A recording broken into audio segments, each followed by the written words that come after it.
Joachim Buckley qui ne tire pas un trait sur Yann Gary, Petr Yan et Davison Figueiredo qui nous ont livré une belle bataille dans l'octogone, mais aussi toutes les actualités majeures du jour. Nous sommes le lundi 25 novembre 2024, c'est le moment MMA, soyez tous les bienvenus. Man, how the hell you doing? I've been just fine living life with the noose and in my mind, all I hear is music. Watching your mouth move, damn you look stupid. I feel like everyone's a stranger. Small talk with your narcissist.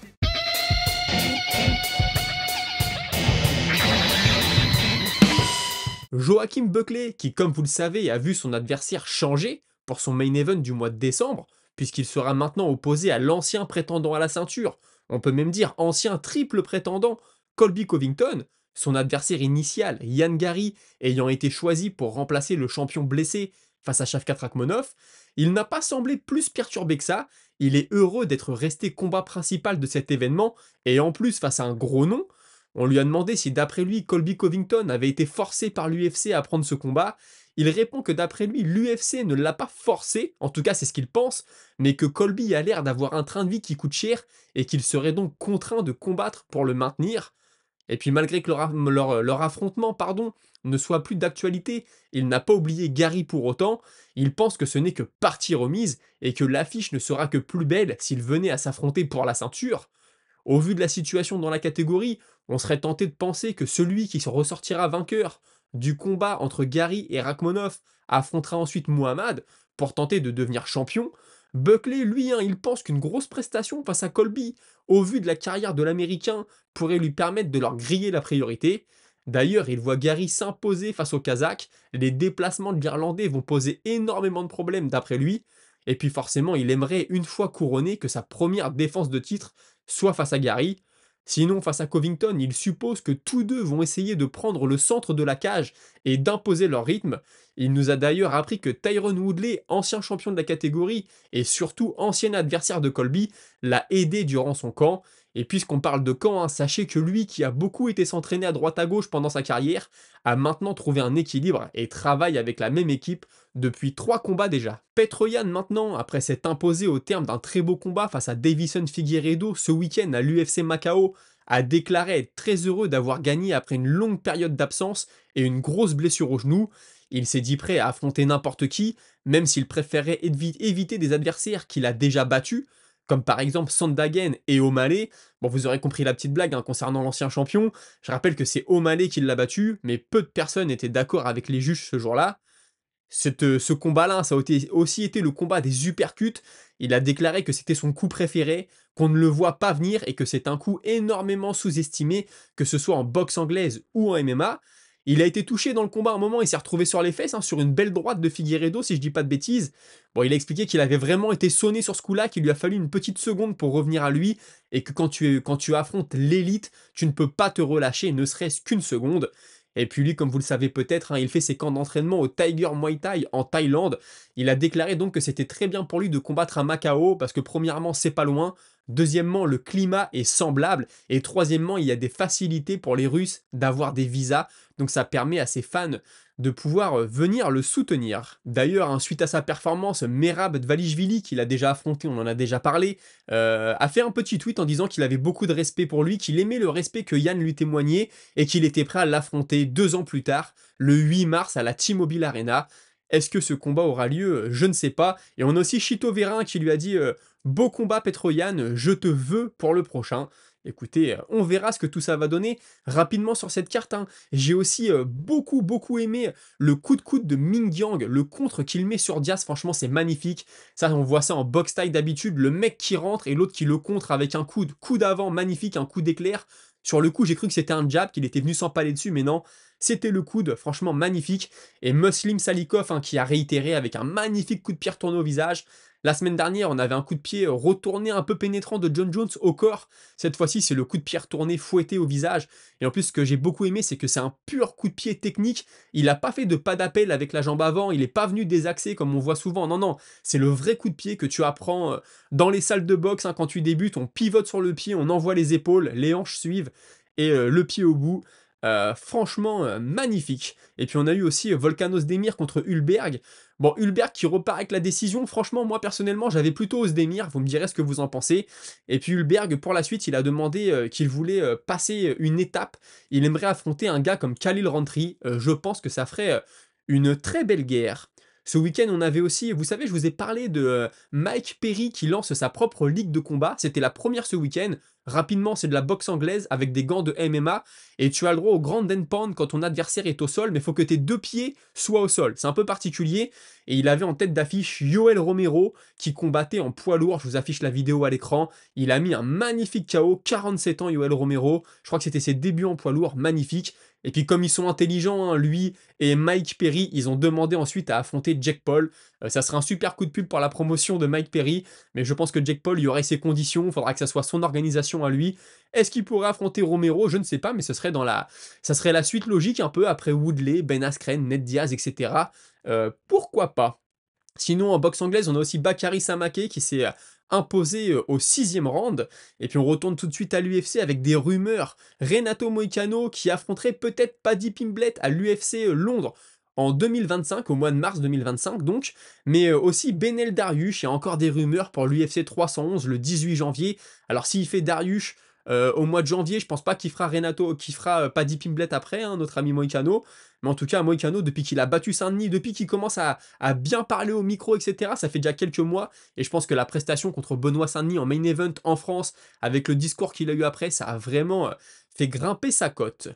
Le week-end dernier à l'UFC, John Jones aurait gagné 6 200 000 dollars et Tom Aspinall, pour être le troisième homme de la soirée, le backup fighter, aurait lui gagné 200 000 dollars. Je pense que ça vaut le coup.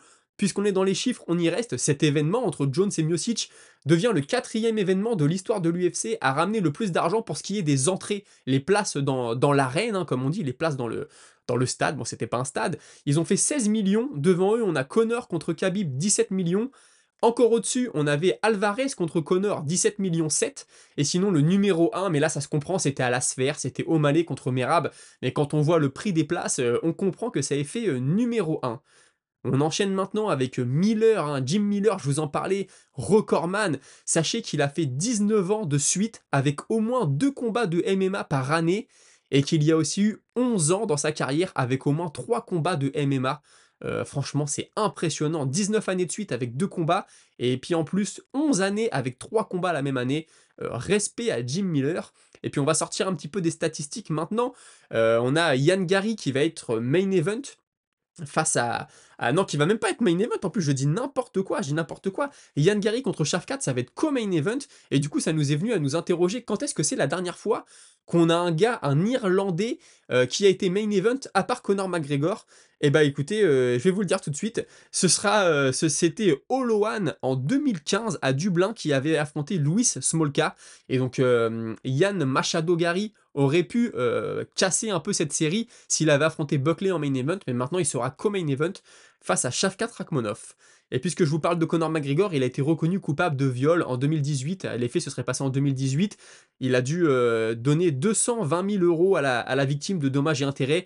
Lui dit que c'est faux, il dit qu'il va faire appel. Je ne sais pas ce que ça va donner. Je vous en parlais la semaine dernière, mais Brice Mitchell va affronter Kron Gracie à l'UFC 310. Ils vont être en main card, alors que Movsar Evloev et Aljamain Sterling vont passer en carte préliminaire. Alors là, c'est sorti, mais tout peut changer avec l'UFC jusqu'à la veille de l'événement. Il y a toujours des changements dans l'ordre des combats. Mais ça me semble vraiment bizarre. Hein. Mitchell, même si je l'aime beaucoup, je pense quand même que Evloev contre Sterling, dans la catégorie, ça fait beaucoup plus de sens. Après, ce sera peut-être le main event des prélims pour forcer les gens à acheter le pay-per-view. Je peux aussi comprendre cette logique. On a Grant Dawson qui va affronter Ferreira, logiquement le 18 janvier à l'UFC 311. Une autre rumeur, c'est Diego Lopez contre Emmett, un combat qui ferait quand même pas mal de sens, un beau combat je pense.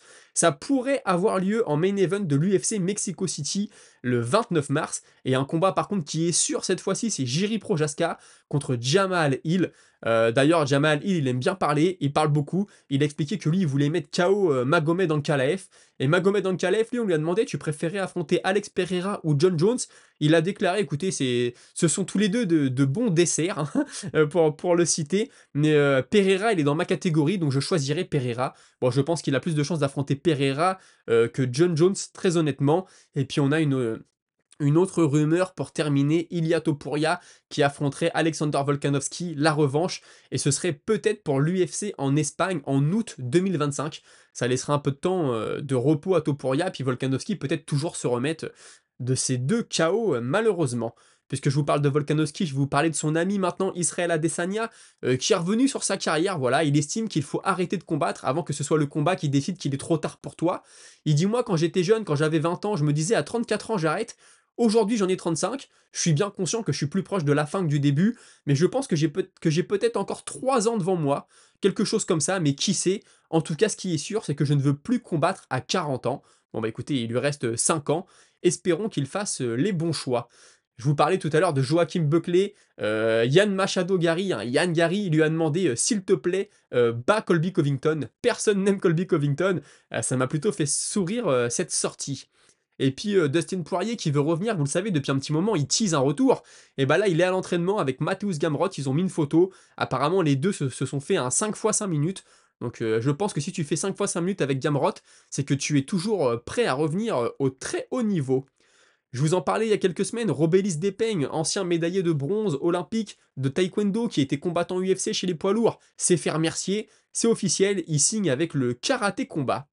Et puis je vous ai parlé aussi de Darren Till qui va affronter le frère de Tyson Fury, Tommy Fury. Il n'a pas combattu depuis un moment. Et on a John Wayne Parr, star de la boxe thaï, hein, un gros combattant, qui a déclaré qu'il ne comprenait pas pourquoi Darren Till disait qu'il n'arrivait pas à trouver d'adversaire, alors que lui, on lui a proposé de l'affronter à Dubaï. Le combat aurait été prévu pour le 22 juin 2024 de cette année. Ça aurait été un 5 rounds de 5 x 5 minutes dans les règles de la boxe anglaise.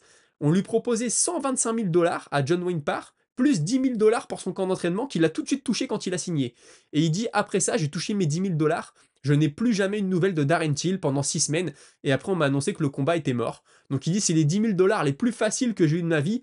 Par contre, pour un dernier combat, toucher 125 000 dollars, ça aurait été la plus grosse bourse de ma vie, donc je n'aurais pas dit non. Et la dernière info, c'est Youssef Bouganem pardon, qui a remporté son combat ce week-end face à Johan Van de Hel. Donc je vous avais dit qu'il devait combattre, sachez qu'il l'a remporté à la décision unanime. Écoutez, on a fait le tour de l'actualité pour aujourd'hui. J'avais pas beaucoup de temps aujourd'hui, je suis désolé, mais on passe quand même à la minute auditeur. Et la minute auditeur, je la commence avec Shrumito qui me dit salut, toujours au top de l'actu, bah merci à toi. Hâte de voir Petroyan contre Figueiredo, bien que ce ne soit pas mes combattants préférés, mais s'il se lâche, il y a moyen de voir une belle guerre. Sans parler mathématiques, j'ai vu passer un com d'Aspinal concernant John Jones qui étudiait ses adversaires, et Aspinal dit que lui aussi étudie ses adversaires, mais qu'il a plus de temps de visionnage que John Jones. J'ai trouvé ça fun. Et au final, totalement vrai. Bah ça, on en avait parlé dans les épisodes précédents, mais ce qui m'a fait rebondir à ton commentaire, c'est Yann contre Figueiredo. Moi non plus, c'est pas mes combattants préférés, mais les deux l'un contre l'autre, on s'attendait peut-être à une très belle guerre. Et franchement, on l'a eu, j'ai bien aimé Petroyan, il a été offensif. J'aime bien parce qu'il est inventif, il envoie des front kicks au visage. À un moment, il a fait un pur truc de boxe taille. Je tends les bras, je mets mes gants sur tes gants. Donc toi, t'écartes les bras et boum, j'envoie mon front kick au visage. Magnifique, le mec s'entraîne en Thaïlande, c'est pas pour rien. Et puis les uppercuts, c'était très beau. Je pense que Davison Figueiredo a un déficit de puissance, surtout dans les phases de corps à corps et les phases de lutte. Parce que Yann, on l'a vu se faire coller à la cage, se faire coller au sol par Merab Valishvili par exemple. Figueiredo n'a pas réussi à le faire. Il est sûrement plus technique que le russe, mais par contre, le déficit de puissance, d'après moi, s'est fait sentir. Cool de Shanghai qui me dit pour Paulo Costa, ce serait bien contre Grégory Rodriguez. Écoute, pourquoi pas, Paulo Costa, je ne crois plus en lui pour la ceinture, mais peut-être qu'il peut encore nous offrir au moins des beaux KO. UFC analyse et pronostic qui me dit c'est chaud pour Chandler, il a pris réellement cher contre Oliveira, du sang dans les urines carrément, j'espère qu'il va revenir en forme. Au final, l'avoir eu plus posé et patient dans la cage n'était peut-être pas la meilleure idée, c'est son explosivité qui faisait la différence et qui lui permettait de toucher violemment ses adversaires. Les 2 ans et le ring rust étaient bien présents au final, peut-être les 38 ans ou le premier round au sol qui lui a cramé le cardio, je suis d'accord avec toi. J'aurais préféré voir le Chandler de l'époque qui aurait sauté sur Oliveira et peut-être qui aurait pu le toucher au passage. Tino Fernandez, on parle beaucoup de Mauricio Ruffi contre BSD, c'est quoi ton avis sur le combat? Crois-tu que BSD peut se remettre mentalement et quel entraîneur tu verrais pour lui pour l'aider à lancer sa carrière? Entraîneur, bah pourquoi pas retourner avec Daniel Warin? Je pense que c'est mort, hein, apparemment. Sinon, pourquoi pas tenter la chance dans une grosse team, peut-être aux États-Unis, peut-être sur Paris, peut-être avec Nicolas Hoth, peut-être que c'est jouable. Est-ce qu'il va vouloir le faire? Je ne sais pas, je suis pas dans son camp forcément. Et puis Mauricio Roffi contre BSD, bah écoute là pour BSD, ce serait vraiment un combat charnière dans sa carrière parce que là, si tu perds contre un mec qui arrive, qui tackle, qui fait partie un peu de la fighting nerd, hein, c'est la team Boralo, etc. Voilà, l'UFC aime bien un petit peu leur façon de se promouvoir, il pourrait faire ce cadeau à Ruffi.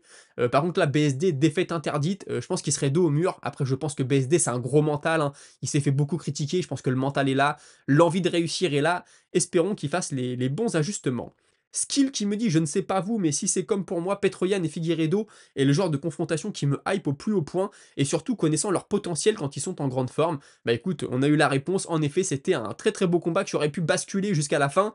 Et puis on a Ratila qui me dit, Gary qui parle d'être le baddest man, mais qui se transforme en lutteur dagestanais face à MVP, alors qu'il faisait que de dire qu'il était meilleur striker, plutôt marrant. Je pense que c'est de la com, que Yann Gary maîtrise très bien ça, et quand il parle d'être du baddest man, je pense que c'est juste être le champion de la catégorie. Au final, il a battu MVP, il a été intelligent, rester debout, ça aurait peut-être été dangereux pour lui. Maintenant, est-ce qu'il va passer Rachmonov, puis ensuite le champion? Je ne sais pas du tout. Écoutez les amis, on se retrouve très prochainement pour une nouvelle vidéo à 17 h. Passez une bonne soirée, salut!